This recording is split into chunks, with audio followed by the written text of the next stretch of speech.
I'm Bruce Sawalski, author of Canadian Wilderness Survival and Chief Instructor of the Boreal Wilderness Institute.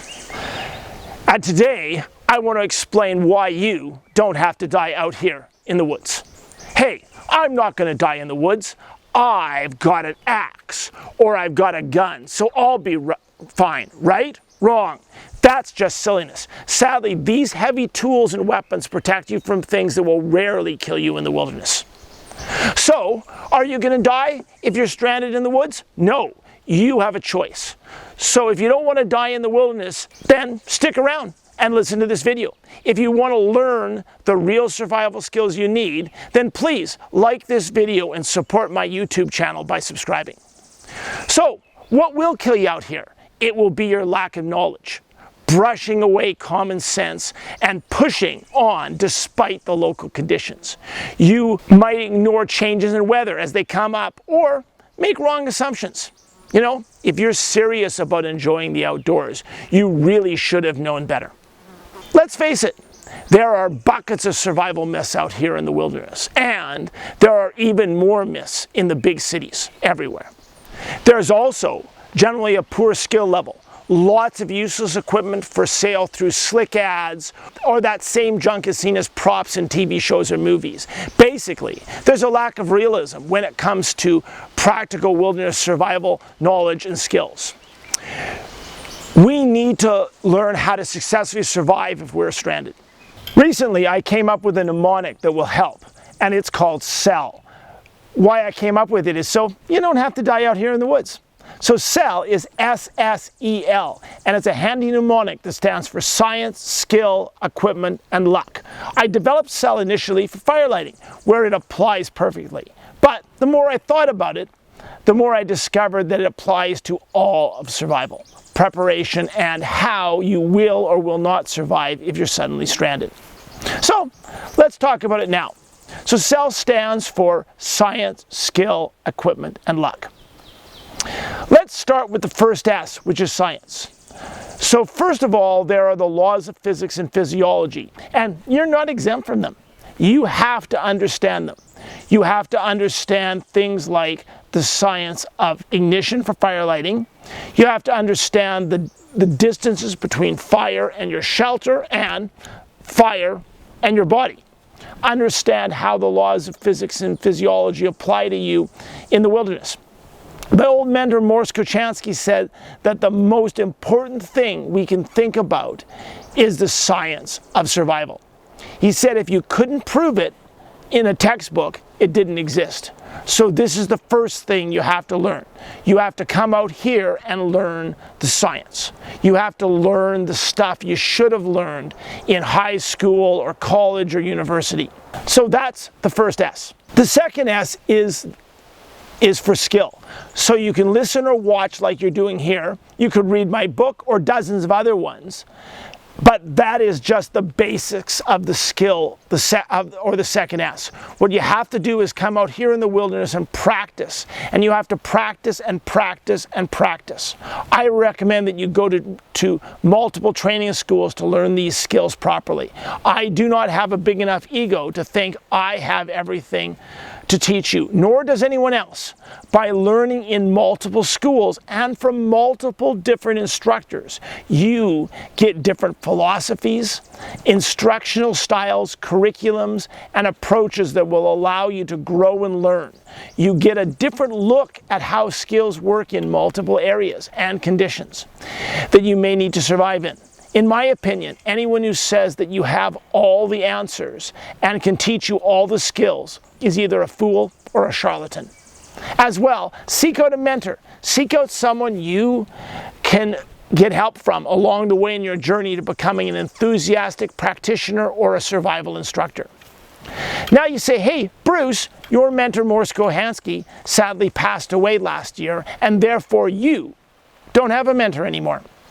But I share wilderness survival knowledge and teaching with dozens of colleagues like Dave Holder, Caleb Musgrave, Graham Malloy, and many others.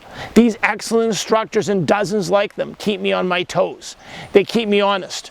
They share timely information and ask and answer questions, because none of us will know all the answers to all the questions. As we want to build our abilities to teach, we must continually build up our knowledge and skills.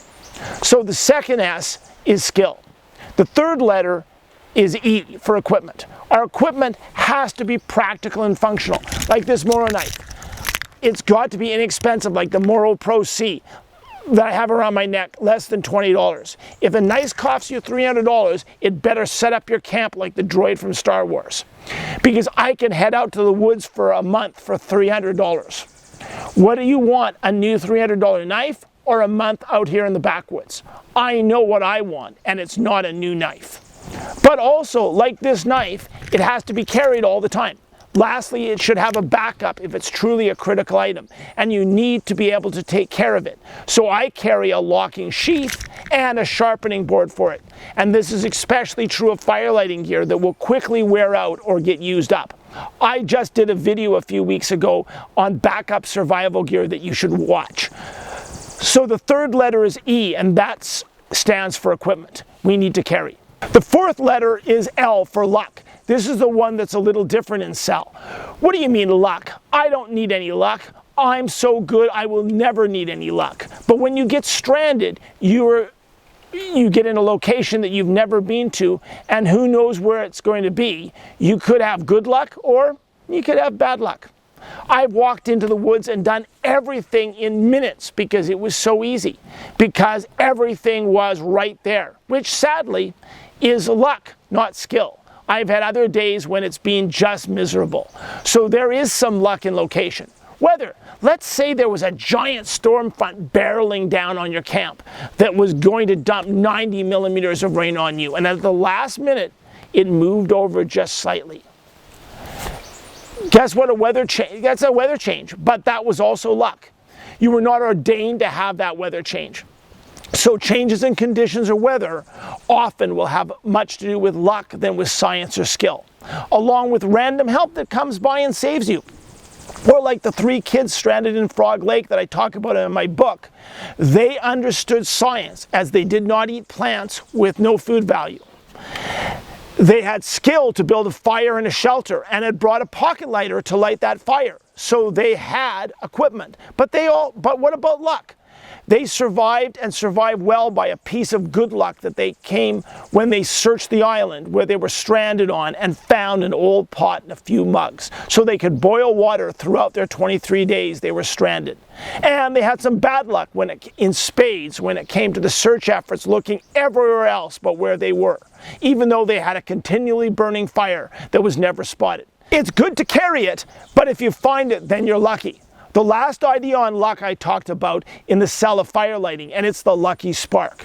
So you can reduce your need for luck, yes, by using the other 3. You can learn more science, practice more skills, and carry more equipment. You could learn redundant skills because your location could be different than would allow you to work with different resources to do the same job. You could learn to make tools and equipment out of the forest resources, like wooden tools. So luck is the fourth and final letter of Cell. I'm going to give you some examples of Cell. First, think about camp selection.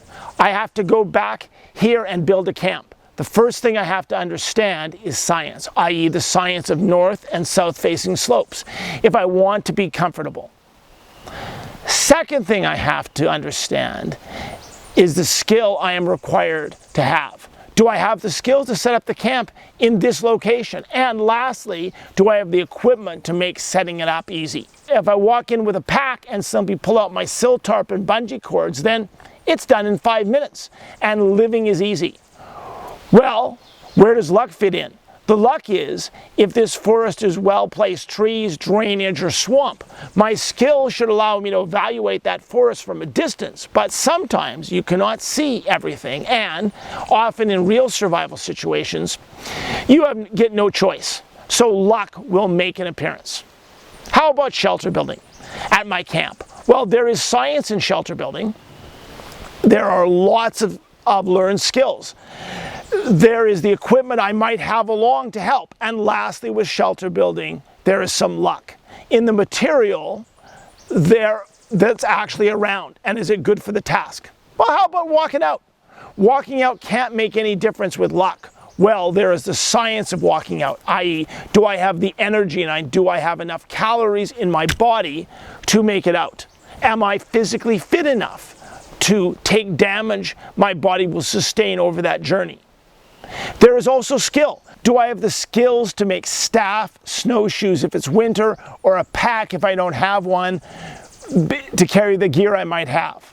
Then there's equipment. Maybe if I have snowshoes, I don't have to make them. My life is going to be way easier because I have a strong set of manufactured snowshoes with easy to put on strong bindings. Then there's luck. You walk to the end of a peninsula and find out you've just walked 6 kilometers and there's no way across and you need to retrace your steps. You just had some bad luck walking out. The last example is bears. And is there luck in bears? Well, there's the science of bear behavior. There's body language and habits and physiology, which will reduce the number of bears encounters you have. There's a skill, like learning how to properly use bear spray, or reducing your attractiveness to a bear. But there's luck. Why luck? Well, less than 1% of all bear encounters are predatory, but I've encountered well over 100 bears in the wilderness, and I have never encountered a predatory bear. So guess what? I'm lucky. Do I think my luck will last forever? Not a chance. So I practice with, use, and carry bear spray when I travel in the wilderness. So I want to sum up what I have been talking about, the cell of survival, which is science, skill, equipment, and luck.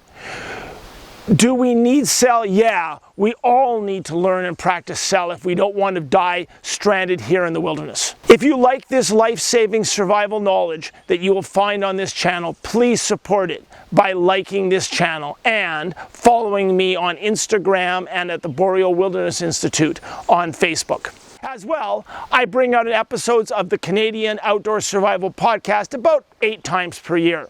So you can always tune in and listen to 30 or so episodes waiting for you to download.